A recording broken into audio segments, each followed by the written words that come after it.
العنوان هذا الفيديو هما الرجال مشاو فيها. علاش الرجال مشاو فيها؟ هاد المقترحات اللي كاينه في هاد التقرير شنو هي؟ اول حاجه هو انهم غادي يحذفوا التمييز بين الطلاق والتطليق، يعني يكرسوا نظام الطلاق القضائي، وغادي يتاخذوا تاريخ صدور الاحكام القضائيه هو تاريخ لنفاذ الطلاق وليس تاريخ الوقوع ديالو. من بين كذلك الاجراءات اللي ضمن هذه المقترحات، ركزوا لي مزيان، هو تبسيط اجراءات الطلاق بين الزوجين.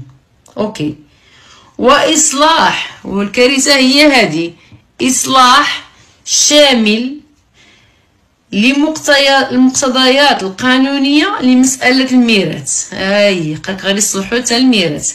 والثالث هو